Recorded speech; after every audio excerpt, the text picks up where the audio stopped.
Mga master, okay lang bang? Huwag niyong skip ang mga ad sa aking mga video kung okay lang mga master. Salamat sa solid na suporta po. Yon, what's up mga masters? Nandito na naman tayo sa panibagong araw, panibagong kabanata na naman ang pagsasama-samahan natin ngayon guys.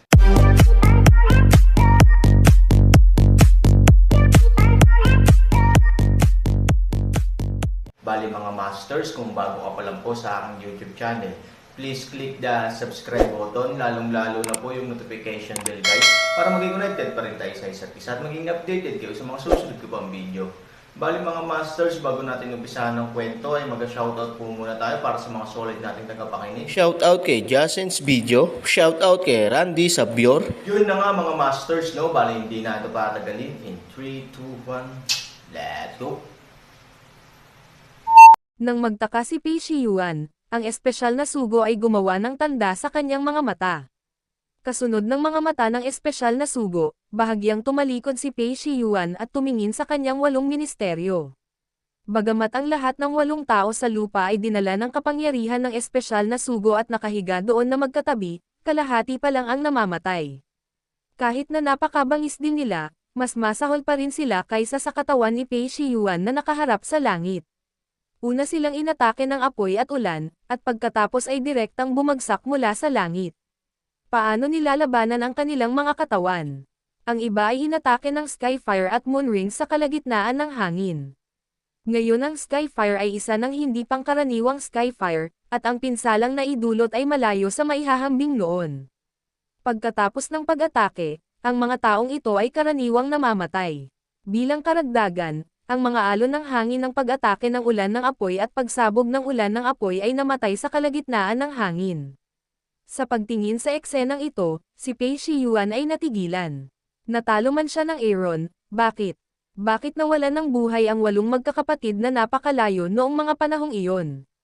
Bagamat sarili nilang mga ministeryo, sila ay talagang mga kapatid niya. Hindi siya makapaniwala, nagmamadali siyang umakyat sa gilid ng 8 ministeryo, hinawakan ang kanyang kamay, at ginalugad ang kanyang hininga. Napuno ng lungkot, galit at pagkabigla ang kanyang mga mag-aaral. Paano? Paano nangyari ito? Si Pei Shiyuan ay hindi makapaniwala at labis na malungkot at galit. Hindi nagsalita ang espesyal na sugo. Kung normal lang, papagalitin niya itong grupo ng basura. Kaya't ang mga tao ay hindi maaaring hulihin ang isang tao lamang, ngunit sila ay nawalan din ng mga sundalo at nawalan ng mga general. Grabe naman. Pero ngayong araw, hindi niya gagawin. Bilang saksi sa buong proseso, alam niya kung gaano hindi inaasahan ang kabiguan. Alam din niya na hindi ito ang kanyang kawalan ng kakayahan, ngunit ang kabilang panig ay masyadong malakas. Fuck, Aaron, kung hindi kita papatayin, ay Pei Shiyuan ay hindi magiging lalaki. Mga kapatid, teka, hintayin mo ang pang-11 amo na maghayganti sa iyo. Pagkatapos nito, biglang bumangon si Pei Shiyuan na may pulang dugo ang mga mata. Nagalit siya at gusto niyang hanapin ang Aaron para ayusin ang mga account. Ang paghihiganti ng pagpatay sa aking kapatid ay wala sa langit. Lahat, magtipon para sa akin. Si Pei Shiyuan ay biglang kumuyam ang kanyang mga ngipin, tiniis ang sakit ng kanyang katawan, iwinagayway ang kanyang kamay, at gumawa ng kakaibang hagong sa kanyang bibig. Kasabay ng paghiging, tila tumaas ang momentum kasama nito. Kahit na ang ilang mga ministries na nakahiga sa lupa na namamatay ay nagpupumilit na bumangon mula sa lupa. Para sa kanila, walang tunog sa mundo na mas karapat-dapat sa kamatayan kaysa sa kakaibang tunog na ito. Ito ang pinakasagradong tinig ng patriarch ng kanilang branch family, at ito rin ang pinakamataas na organ. Sapat na. Gayunpaman, habang ang isang grupo ng kanyang mga tauhan ay nagpupumilit na magtipon, ang espesyal na sugo ay gumawa ng malamig na boses. Si Pei Shiyuan ay tumingin sa espesyal na sugo na nagtataka at bahagyang kumunot ang noo. Obviously, hindi niya naintindihan kung ano ang ibig sabihin ng special envoy na huminto. Walang magawa ang espesyal na sugo at malamig na sinabi, tingnan mo ang iyong mga tauhan. Pagkatapos, bahagyang itinaas ng espesyal na sugo ang kanyang kamay, at dahan-daang bumangon si Pei Shiyuan. Bagamat ilang 10 metro lang ang taas nito, sapat na para makita niya ang sitwasyon sa likuran. Gayunpaman, sa sulyap na ito, si Pei Shiyuan ay nagmamadali, at isang subo ng dugo ang direktang bumulwak mula sa kanyang bibig. Kung hindi siya kontrolado ng espesyal na sugo, natatakot ako na siya ay nahulog sa lugar. Ang malaking hukbo na ipinagmamalaki niya ay nasa gulat na sa oras na ito, at ang harapan ay itim, patay at nasugatan. Sa harap ng 10,000 tropa, mayroong isang malaking lugar na walang laman. Ang lupa ay apoy at ang langit ay kulog. Ang ulan ng apoy na bumabagsak sa buong kalangitan ay kumakalat pa rin sa 10,000 tropa. 10,000 tao ang namatay at nasugatan sa libo-libo. Sa isang sulyap, ang lugar ay magulo. Kahit na maraming buhay na tao sa likuran, matagal na silang parang kaldero ng magulong lugaw dahil sa gulat sa harapan. Paano? Paano nangyari ito? Gulat na bulong niya. Ngayon ay sa wakas na unawaan na niya ang sinabi ng espesyal na sugo. Puno ng kawalan ng pag-asa ang kanyang mga mata. Libu-libong mga guro ang nagtipon ng higit pang mga general, ngunit ang resulta ay isang malaking pagkatalo. Paano ito mailalarawan ng isang kahabag-habag na salita? Yung lalaking yon, God or Buddha, si Pei Shiyuan ay nag-iwan ng pangungusap ng sorpresa o pagkabigla at umiling. Gumalaw ang sugo sa kanyang kamay, dahan-daang nahulog si Pei Shiyuan at napabuntong hininga. Hindi sila nakaimik, ngunit mas mahusay sila kaysa 10,000 salita.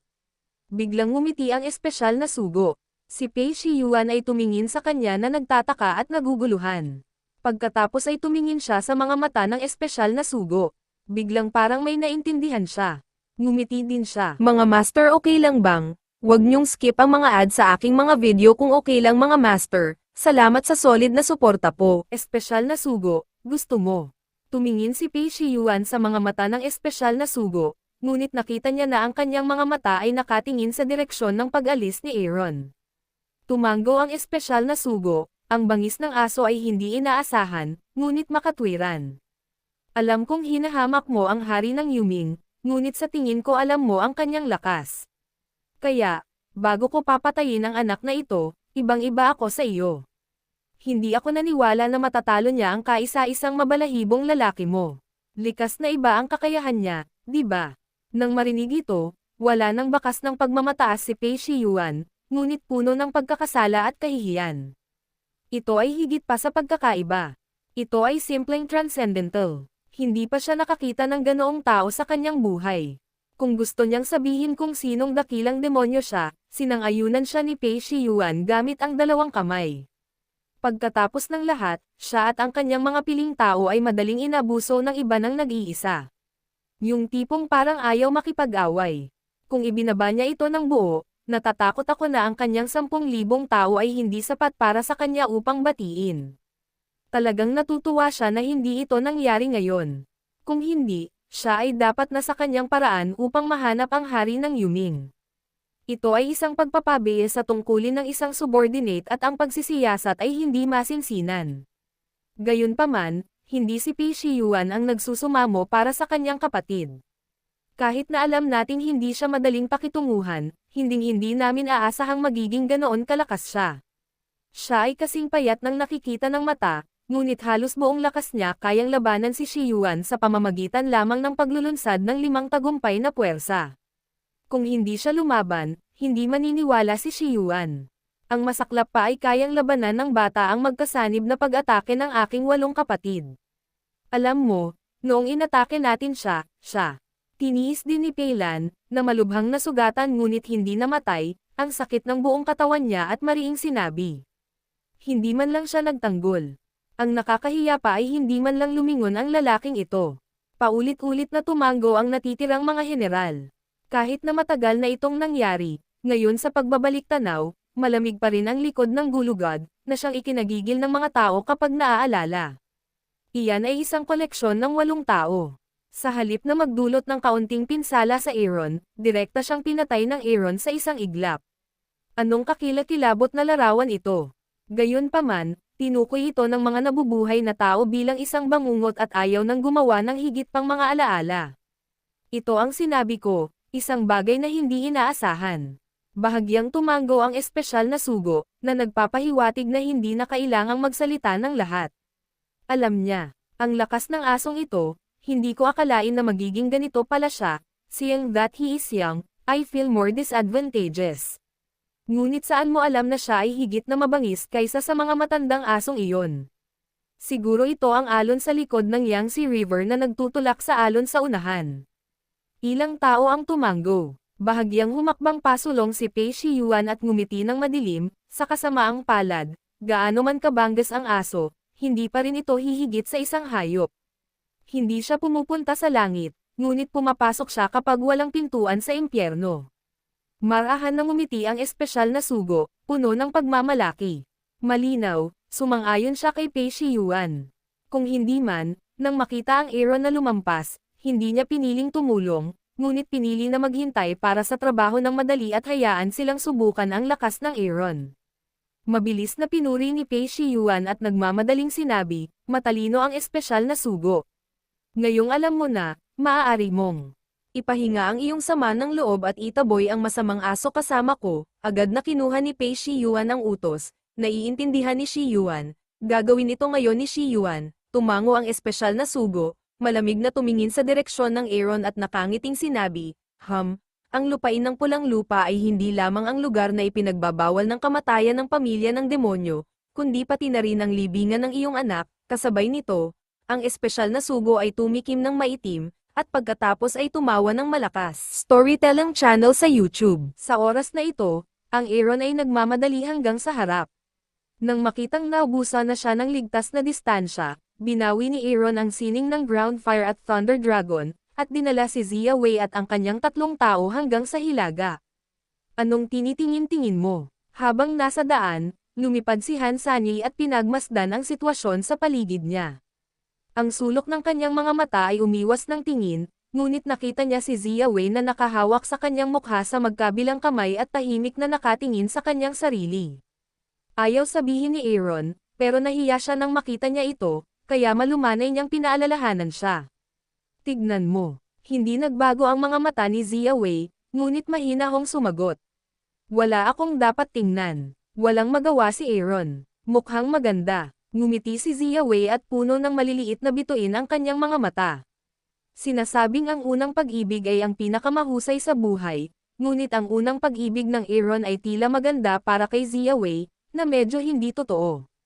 Sa partikular, ngayon lang ay direktang binaliwala ng Aaron ang pag-atake ng kabilang partido at lumaban sa isang desperadong sitwasyon, na nagpasaya sa kanya. Siya ay talagang naaakit at mahirap na palayain ang sarili. Panggalan bilang isang bystander, paano hindi malinaw? Sinusubukan lang na pagtawanan si Zia Wei, bigla siyang nakakita ng isang maliit na bayan sa di kalayuan sa unahan. Bago pa makapagsalita ang Panggalan, sinabi ng matanda, Young Master Han, bakit hindi tayo pumunta sa lungsod upang magpahinga? Magsasalita na sana si Aaron, ngunit tanggi ang Panggalan, nagbibiro ka ba? Nalagpasan lang namin ang pagkubkob. Hindi ba ang pananatili dito ay katumbas ng paghihintay na mahuli ng iba? Hindi pinansin ni Aaron ang Panggalan, tumingin sa matanda at sinabing, bakit mo nasabi iyan, kuya? Bagaman mayroon talagang isang tanyag na kasabihan at teorya na ang pinakamapanganib na lugar ay ang pinakaligtas na lugar, ang panganib na ito ay hindi walang ilalim na linya. Ilang minuto lang ang layo mula sa mga taong nakaitim. Masyadong maikli ang distansya. Bukod dito, ang grupo ng mga taong nakaitim ay malubhang nasugatan. Pagkatapos nilang gumaling, kailangan na nilang magpahinga. Sa oras na iyon, dapat nilang piliin ang kalapit na bayan bilang pahingahan. Nagpapahinga ang isang grupo nila dito. Ito ay talagang nangangahulugan na itapon ang kanilang mga sarili sa lambat. Gayunpaman, pagkatapos ng napakatagal na pakikipag-ugnayan sa matanda, alam ni Aaron na kahit na ang matanda ay hindi maaaring gumamit ng puwersa, ang kanyang utak ay napakahusay. Bigla niyang sinabi ang mga salitang ito. Sa tingin ko dapat may dahilan siya. Ngumiti ang matanda, natatakot akong hindi mo naiintindihan dito. Dahil doon, tumingin siya kay Aaron at itinuro ang mas malayo, lumipad ka pa, malalaman ng batang si Zia Han. Nagkatinginan silang tatlo at kakaiba. Gayunpaman, hindi sila gaanong sinabi. Bahagya silang bumilis at mabilis na lumipad patungo sa bayan sa malayong unahan. Ang distansya ay hindi malayo, at sa bilis ng Aaron, ito ay sandali lamang. Nang halos maabot na nilang 4 ang langit sa ibabaw ng bayan, itinuro ng matanda ang mas malayo, Mr. Han, Pakitingnan. Sa direksyon ng mga daliri ng matanda, nakatingin sa ibaba mula sa isang namumuno na posisyon, ang 3,003 tao ni Han ay hindi maiwasang bahagyang sumimangot. Sa di kalayuan, ang kulay abo at itim na lupa ay nakaunat pa rin sa gilid na nakikita ng hubad na mata, ngunit tila nagsimula na itong umabot sa dulo. Sa harap nito, biglang lumabas ang isang piraso ng pulang lupa. Kung titignan, parang may sinadyang pinagdugtong ang dalawang uri ng lupa. Sa gilid na ito ay itim at kulay abo, tulad ng lupain ng kamatayan, ngunit sa kabilang panig, ito ay maliwanag na pula, katulad ng dugo. Sa ilalim ng hamog, mayroong isang hindi masabi na kakaiba. Nagkakamali ka. Umiling ang matanda at mapait na ngumiti. Sa katunayan, hindi iyon ang kaso. Dapat mong sabihin na ang pulang lupain ay ang tunay na lugar ng kamatayan. Nang makita ang mukha ni Han Sani na hindi kilala, ipinaliwanag ng matanda, ang pula ng lupaing iyon ay sinasabing itim at kulay abo, ngunit kung mayroong higit pang dugo mula sa libo-libong mga demonyo, ito ay magiging pula. Mukhang narinig ko sa kapatid ko na may bawal na lugar ng kamatayan sa lupain ng pamilya ng demonyo. Huwag mong pasukin. Bulong din ni Zia Wei. Napakahiwaga ba? Ang panggalan ay may kaunting kawalang kasiyahan. Ang pagsunod sa Aaron sa lahat ng paraan, anong panganib ang hindi pa niya nakilala o kung saan hindi pa siya napunta. Mapait na ngumiti ang matandang lalaki, si Zuan man o hindi, wala akong masyadong sinasabi. Kung tutusin, hindi ako kwalipikadong pumasok doon. Ngunit ang pagbanggit sa lupain ng pulang lupa ay talagang bawal sa puso ng karamihan ng mga tao ng demonyo, ang Kan. Ang lugar na iyon ay desyerto at masikip, parang isang ligaw na lupain. Kahit na pumasok dito ang mga tao sa pamilya ng demonyo, natatakot silang mamatay. Hindi nagsalita si Aaron. Napatitig siya sa nagninangas na pulang lugar sa di kalayuan. May mga madilim na ulap at patay. Yun na nga mga masters, no? Bali panibagong kabanata na naman yung natapos natin ngayong gabi. Muli, maraming salamat po talaga sa walang sawang suporta po sa aking YouTube channel na talagang inaabangan nyo po ang bawat upload ko po. Bali mga masters, magkita-kita ulit po tayo bukas ng gabi at ngayon po ay magpapaalam po muna tayo. Bali mga masters, bye-bye!